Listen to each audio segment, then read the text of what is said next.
Kunal गरपणकर, SP9 मराठीमध्ये आपले स्वागत। तर पाहूयात आजच्या टॉप 9 न्यूज। मंत्री भुजबळ यांनी जालन्यातील आरक्षण बचाव एल्गार सभेत मराठा आरक्षण उपोषणकर्ते मनोज जरांगे पाटील यांना लक्ष्य केले। त्यांचे उपोषण आणि दौऱ्याची थट्टा उडवताना पोलीस आणि ओबीसी नेत्यांच्या घरांवर झालेल्या हल्ल्यांबद्दल अप्रत्यक्षरित्या जरांगे पाटील यांना जबाबदार धरले। शाहू नगरीतून जरांगेंचा भुजबळांवर पलटवार।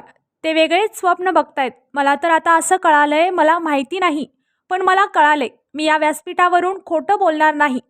ते म्हणालेत मला मुख्यमंत्री व्हायचंय, मग अजितदादांना कुठं पाठवतो आणि देवेंद्र फडणवीसांचं म्हणजे सगळ्यांना सोडून तुम्हालाच मुख्यमंत्री व्हायचंय, मग तर आमचा विषय संपला, आम्हाला आरक्षणच मिळणार नाही असे म्हणत जरांगे पाटील यांनी कोल्हापूरच्या शाहूनगरीतून भुजबळांवर जोरदार पलटवार केला। यावेळी व्यासपीठावर कोल्हापूर संस्थानचे छत्रपती शाहू महाराज आणि माजी खासदार संभाजीराजे हेही उपस्थित होते।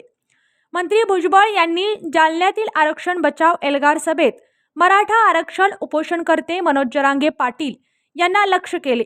त्यांचे उपोषण आणि दौऱ्याची थट्टा उडवताना पोलीस आणि ओबीसी नेत्यांच्या घरावर झालेल्या हल्ल्याबद्दल अप्रत्यक्षरित्या जरांगे पाटील यांना जबाबदार धरले। त्यानंतर जरांगे यांना शाहूनगरीत दोन्ही राजेंच्या उपस्थितीत छगन भुजबळांवर जोरदार हल्लाबोल केला। जालना येथील ओबीसीच्या आरक्षण बचाव एल्गार सभेत बोलताना ओबीसीचे नेते मंत्री छगन भुजबळ यांनी मनोज जरांगे पाटील यांच्यावर आरोपांच्या फेऱ्या झाडल्या। त्यावर मनोज जरांगे पाटील यांनी कोल्हापुरातील सभेतून जोरदार प्रत्युत्तर दिले। जालना येथील ओबीसींच्या आरक्षण बचाव एल्गार सभेत बोलताना ओबीसींचे नेते मंत्री छगन भुजबळ यांनी मनोज जरांगे पाटील यांच्यावर आरोपांची फैरी झाडल्या। त्यावर मनोज जरांगे पाटील यांनी कोल्हापुरातील सभेतून जोरदार प्रत्युत्तर दिले। त्यांच्याकडे एक वेळ जेवणासाठी पैसे नव्हते, त्यांनी गोचिडासारखे जनतेचे रक्त शोषले, त्यामुळेच त्यांना जेलमध्ये बेसन भाकरी खावी लागली असा हल्ला जरांगे पाटील यांनी केला।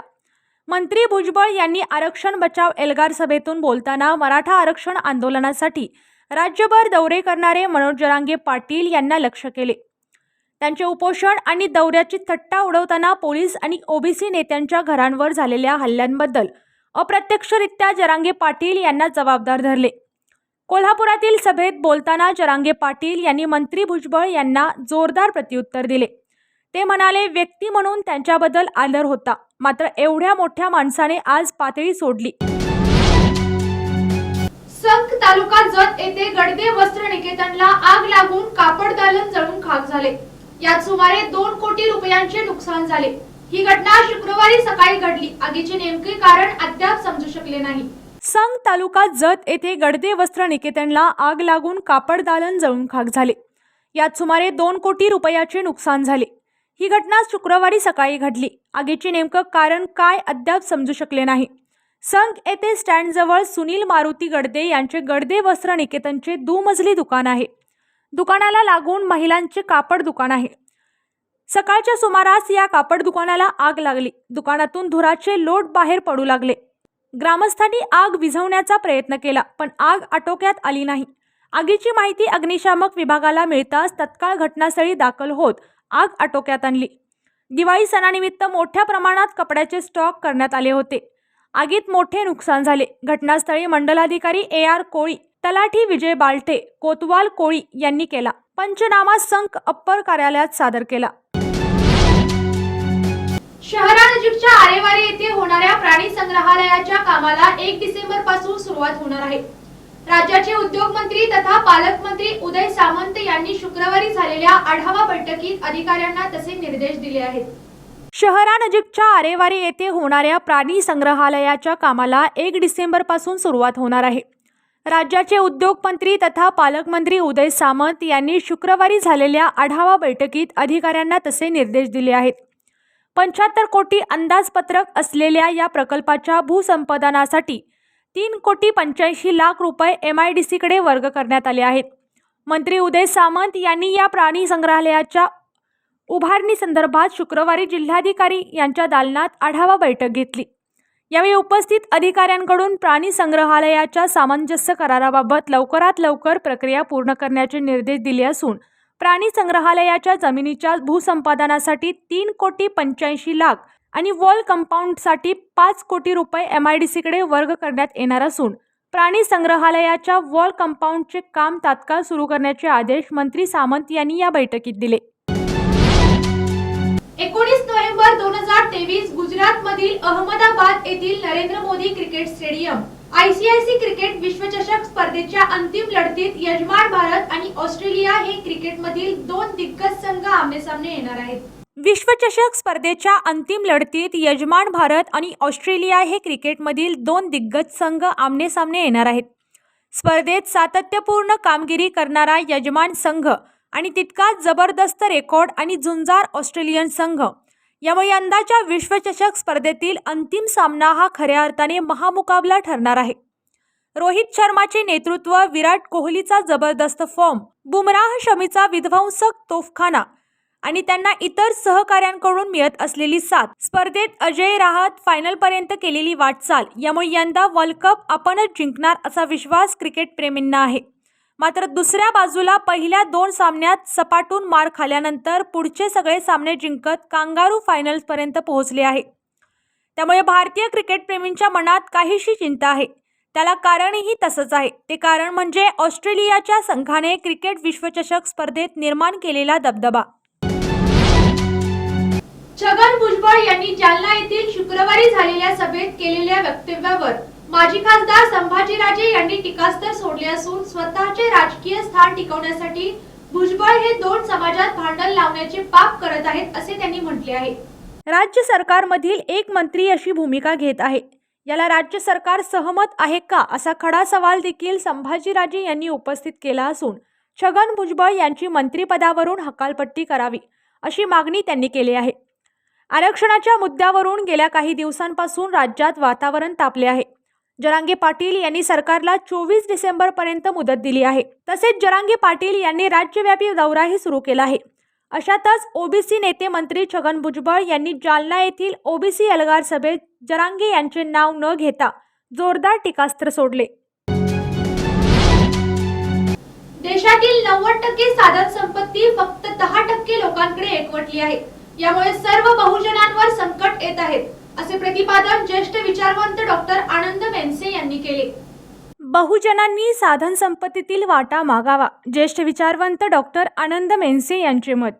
देशातील 90% साधन संपत्ती फक्त 10% लोकांकडे एकवटली आहे. यामुळे सर्व बहुजनांवर संकट येत आहेत. मोठमोठ्या कारखान्यांमध्ये रोबोटिक तंत्रज्ञानामुळे लाखो कामगारांना बेरोजगार व्हावे लागणार आहे. भविष्यात नवीन नोकऱ्या तसेच रोजगार संधी उपलब्ध होणार नाहीत. सरकारी मालकीचे सर्वच उद्योग सत्ताधारी खाजगी लोकांना विकत आहेत.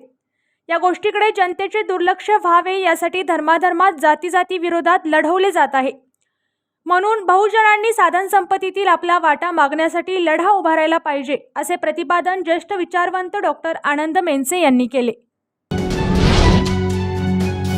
हिंजवडीच्या आयटी हबची संजीवनी अशी ओळख होऊ लागलेल्या शहरातील शिवाजीनगर हिंजवडी मेट्रो मार्गाचे रूळ बसवण्याच्या कामास शुक्रवारपासून सुरुवात करण्यात आली. सुरुवातीला डेपोमध्ये चाचणी घेण्यात आली. ती यशस्वी झाल्यानंतर प्रत्यक्ष मार्गावर रूळ बसवण्याचे काम सुरू झाले आहे. हिंजवडी आयटी क्षेत्रात काम करणाऱ्या आयटी कर्मचाऱ्यांसाठी हा मेट्रो मार्ग खरोखरच संजीवनी ठरणार आहे. 23 किलोमीटर अंतराच्या या मार्गावर सध्या रस्त्यावरून प्रवास करताना कसरत करतच जावे लागते.